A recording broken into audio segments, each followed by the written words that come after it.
नमस्कार मित्रांनो, style of studying अकॅडमीमध्ये आपलं स्वागत आहे. तर आपण एक नवीन सीरीज चालू केलेली आहे, ती म्हणजे कॅन्डलस्टिक पॅटर्नचे. आता मागचे 2 व्हिडिओ तुम्ही पाहिले असेल, की हॅमर कॅन्डल्स, डोजी कॅन्डल्स, ती कुठं फाइंड आउट करायची, एंट्री एक्झिट कुठं घ्यायची, त्याबद्दलची माहिती तुम्हाला त्या व्हिडिओमध्ये समजली असेल.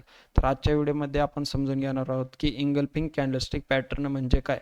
आता बुलिश इंगल्फिंग कॅन्डलस्टिक पॅटर्न आणि बेरिश इंगल्फिंग कॅन्डलस्टिक पॅटर्न या 2 कॅन्डलची माहिती आपण आजच्या व्हिडिओमध्ये घेणार आहोत. तर असेच नवनवीन व्हिडिओ आपल्या चॅनलवरती येत राहतील, तर आजच आपल्या चॅनलला सबस्क्राईब करा. तर बघूया, आपण प्रथम समजून घ्यावं की ही इंगल्फिंग कॅन्डल्स बनती कशी, त्याचा बेस काय नेमका बघू. प्रथम समजा बघा, उदाहरणार्थ आता हे मार्केट काय आहे, डाऊन ट्रेंडमध्ये खाली येत आहे. आता खाली खाली येत असताना ज्यावेळेस मार्केट खाली येते तेव्हा हे काय करत असते, रेड रेड कॅन्डल बनवत खाली येत असते. आणि हे रेड रेड कॅन्डल खाली बनवत येत असताना ज्यावेळेस हे रेड कॅन्डलला त्याच्यानंतरची एक ग्रीन कॅन्डल ही ह्या रेड कॅन्डलला पूर्णपणे झाकून टाकते, त्याला काय म्हणतो आपण, इंगल्फिंग कॅन्डलस्टिक पॅटर्न म्हणत असतो. आता इंगल्फिंग कॅन्डलस्टिक पॅटर्नचा मराठीमध्ये अर्थ काय, तर झाकून टाकणे. सरळ सोप्या भाषेत सांगायचं झालं तर झाकून टाकणे. आता तसं आपण समजून घ्या. आपला हा चॅनल सरळ सोप्या भाषेत शिकण्यासाठी आपण हा चॅनल बनवलेला आहे. शेअर मार्केट हे सोप्या भाषेत आपण येणाऱ्या काळामध्ये शिकणार आहोत, बरं का. मार्केट काय झालं, डाऊन ट्रेंडमध्ये असताना काय झालेलं आहे, खाली खाली येत असताना हे रेड कॅन्डल बनलेली आहे. आता ही रेड कॅन्डल बनल्यानंतर त्यानंतरची ग्रीन कॅन्डल ही काय झालेली आहे, तर ह्या रेड कॅन्डलपेक्षा काय झालेले आहे, मोठे आहे. काय झालेलं आहे, ह्या रेड कॅन्डलपेक्षा मोठे आहे. बघा, तुम्हाला दिसत असेल, रेड कॅन्डलपेक्षा मोठे आहे. म्हणजेच काय, तर ह्या ह्या रेड कॅन्डलला ह्या ग्रीन कॅन्डलनं काय केलेलं आहे, झाकून टाकलेलं आहे. म्हणजेच याचा अर्थ हे इंगल्फिंग कॅन्डल म्हणजे काय, रेड कॅन्डलला झाकून टाकणे आणि इथून ट्रेंड रिव्हर्सर होण्याची जास्त शक्यता असते. त्या ठिकाणी हे कॅन्डल्स बनत असतात. तसंच बेरिश इंगल्फिंग कॅन्डल्स, आता जसं मार्केट हे अप ट्रेंडमध्ये असताना ज्यावेळेस ग्रीन ग्रीन कॅन्डल बनत असते, त्यावेळेस ज्यावेळेस एक ज्यावेळेस रेड कॅन्डल ही या ग्रीन कॅन्डलला झाकून टाकते, म्हणजे पूर्णपणे सरळ सोप्या भाषेत खाऊन टाकते, त्यावेळेस हे बेरिश इंगल्फिंग कॅन्डलस्टिक पॅटर्न बनत असतो. अशा प्रकारे आणि इथून काय झालेलं आहे, मार्केट डाऊन ट्रेंडमध्ये कन्वर्ट होते. तर हे कॅन्डल पॅटर्न तयार होण्याचं कारण म्हणजे काय, तर आता या बुलिश इंगल्फिंगचं तयार होण्याचं कारण म्हणजे काय, तर हे सेलर्स हे इथं काय झालेलं असतं, कुमकुवत झालेले असतात आणि इथून बायर्स काय झालेले असतात, ॲक्टिव्ह झालेले असतात. आणि इथून ट्रेंड हा रिव्हर्सल होत असतो. जसं की आता आपण काय उदाहरणं पाहूया बघा, जसं की डाऊन ट्रेंडमध्ये असताना मार्केट काय झालं, इथून रिव्हर्सर झालेला. आता रिव्हर्सर झाल्यानंतर मार्केट हे अप ट्रेंडमध्ये कन्वर्ट झालेलं आहे. तर ह्या बुलिश इंगल्फिंग कॅन्डलस्टिकचं पॅटर्नचं हे वर्क करत असतात. तसंच बेरीजचं पण काय आहे, अप ट्रेंडमध्ये मार्केट असताना डाऊन ट्रेंडमध्ये कन्वर्ट करण्याचं काम हे बेरिश इंगल्फिंग पॅटर्न करत असतात. अशा प्रकारे हे बेरिश आणि बुलिश इंगल्फिंग पॅटर्न काम करत असतात. आता मगाशी सांगितल्याप्रमाणे जसं की बघा, हे मार्केट काय झालं, रेड रेड रेड कॅन्डल बनवत खाली आलेले आहे आणि ह्या रेड कॅन्डलपेक्षा ही ग्रीन कॅन्डल काय आहे, काय मोठी आहे, एकदम काय झालं, मोठी आहे.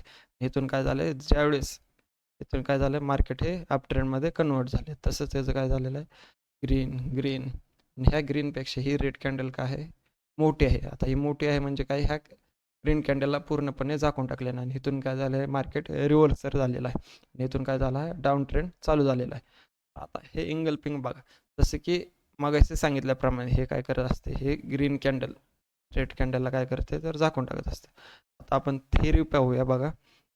जसं ओपन, आता उदाहरणार्थ हे 100ला ओपन झाले आणि हे क्लोज 50ला झाले आणि हे कॅन्डल कितीला झाले, समजा उदाहरणार्थ ₹20 आणि हे ओपन झाले ₹20 आणि क्लोज झाले ₹70. तर बघा, जसं की ही रेड कॅन्डल ही ओपन झाली कितीला, 100ला आणि क्लोज झाली 50ला. तर ह्या रेड कॅन्डलपेक्षा आता त्याच्यानंतरची ही ग्रीन कॅन्डल ही ही क्लोज झालेली आहे, त्याच्या खाली ओपन व्हायला पाहिजे. त्याच्या खाली काय, ओपन व्हायला पाहिजे. क्लोज ही जिथं ही रेड कॅन्डल ओपन झाली त्याच्यावर ही ग्रीन कॅन्डल क्लोज व्हायला पाहिजे. त्यावेळेसच ही बेरिश इंगल्फिंग पॅटर्न आपण म्हणू शकतो. आणि ह्या रेड ह्या रेड कॅन्डलपेक्षा ह्या ग्रीन कॅन्डल ही मोठी असली पाहिजे, म्हणजे जी लेंथ ही मोठी असली पाहिजे. जसं की बघा, ही काय आहे, bullish engulfing candle close above previous candle open. जसं की इथं क्लोज झाली, तिथं त्याच्या खाली काय व्हायला पाहिजे, ओपन व्हायला पाहिजे. आणि जिथं जिथं ओपन झाली त्याच्यावर काय व्हायला पाहिजे, क्लोज व्हायला पाहिजे. अशा प्रकारे हे बुलिश इंगल्फिंग पॅटर्न बनत असतात आणि बेरिश पण सेम असाच असतो. आता आपण चार्टवर काय लाईव्ह उदाहरणं पाहूया बघा. आता इथं इथं बघा, इथं काय झालेलं आहे, इथं मार्केट काय झाले, खाली खाली येत आहे. जसं की रेड रेड कॅन्डल बनवत खाली मार्केट येत आहे. खाली खाली येत असताना इथं काय झालेलं, हे ग्रीन कॅन्डल आहे. तर ग्रीन कॅन्डल नंतर ही ही ग्रीन रेड कॅन्डल आहे. या रेड कॅन्डल नंतर लगेच काय झालेलं आहे, एक मोठी ग्रीन कॅन्डल बनलेली आहे. आणि ही ग्रीन कॅन्डल बनल्यानंतर इथून काय झालं आहे, ट्रेंड रिव्हर्सर झालेला आहे. आता रिव्हर्स झाल्यानंतर इथून काय झालं, मार्केट अप ट्रेंडमध्ये गेलेलं आहे. तर एका येताना खाली डाऊन ट्रेंडमध्ये आले आणि हा पॅटर्न बनल्यानंतर मार्केट काय झालं, इथून रिव्हर्स झाले आणि अप ट्रेंडमध्ये कन्व्हर्ट झालेलं आहे. आता आपल्याला त्या ठिकाणी एंट्री एक्झिट कशी घ्यायची ती आपण समजून घेऊया बघा. जसं की आता आपण इथं हे ज्यावेळेस ह्या ग्रीन कॅन्डलचा हाय ब्रेक होईल, त्यावेळेस हा ग्रीन कॅन्डलचा हाय ब्रेक होईल, त्यावेळेस आपल्याला काय करायचं आहे, एंट्री घ्यायची आहे. आणि टॉप लॉस हा नेहमी आपल्याला काय मागच्या 2 व्हिडिओमध्ये सांगितल्याप्रमाणे ह्याला एकदम चिटकून लावायचं नाही, तर 5 ते 10 पॉईंटने खाली सोडून हा टॉप लॉसला आणि त्याचा टार्गेट हे काय करायचं आहे, 1:2 टार्गेट व्हायचं आहे. अशा प्रकारे हे आपण एंट्री एक्झिट आपण घेऊ शकतो. आणि अजून एक तुम्हाला सांगायचं राहिलं का, जसं की आता आपल्याला मार्केटमध्ये 100% असंच आपल्याला हा पॅटर्न बघायला मिळेल असं काय सांगता येत नाही. तर अजून एक तुम्हाला सांगणार आहे बघा. जसं की हे एक काय झालेलं आहे, रेड कॅन्डल बनलेली आहे. रेड कॅन्डल बनल्यानंतर इथे एक काय झाले, ग्रीन कॅन्डल बनले. इथे एक काय ग्रीन कॅन्डल बनलेले, ग्रीन कॅन्डल बनलेले. तर इथून काय ह्याला आपण काय म्हणू शकतो, बुलिश इंगल्फिंग कॅन्डलस्टिक पॅटर्न ह्याला आपण म्हणू शकतो. तसंच बेरीजचं काय आहे, तर जसं इथं काय झाले, ग्रीन कॅन्डल बनले आणि इथं काय झाले, तर हे एक रेड कॅन्डल बनले, इथे एक रेड कॅन्डल बनले. तर ह्याला आपण काय म्हणतो, बेरिश इंगल्फिंग. तर काय झालेलं आहे, तर ह्या ग्रीन कॅन्डल आहे, ह्या 2 रेड कॅन्डलनं काय केलेलं आहे, तर झाकून टाकलेलं आहे. काय केलेलं आहे, झाकून टाकलेलं. अशा प्रकारे आपण ह्या दोन्हीला पण बुलिश इंगल्फिंग आणि बेरिश इंगल्फिंग ह्याला दोन्ही कॅन्डलला म्हणू शकतो. तसंच अजून एक आपणला चार्टवर उदाहरणं पाहूया बघा. इथं बघा, इथं काय झालेलं आहे, इथं पण काय झालेलं आहे, एक हे झालेलं आहे, पॅटर्न तयार झालेला आहे. इंगल्फिंग कॅन्डलस्टिक पॅटर्न तयार झालेला आहे. इथं इथून काय झालं आहे, मार्केट रिव्हर्स येताना काय झालेलं आहे, मार्केट हे डाऊन ट्रेंडमध्ये खाली येत असताना रेड कॅन्डल नंतर ग्रीन कॅन्डल हे काय झालेली आहे, ह्या रेड कॅन्डलपेक्षा मोठी आहे. इथून काय झालेलं आहे, मार्केट अप ट्रेंडमध्ये कन्व्हर्ट झालेलं आहे. अशा प्रकारे हे इंगल्फिंग कॅन्डलस्टिक पॅटर्न वर्क करत असतात. तर आपल्याला एक इथं बघा, इथं काय झालं, मला मागाशी सांगितलं जसं की हे काय झालं, मार्केट डाऊन ट्रेंडमध्ये होते.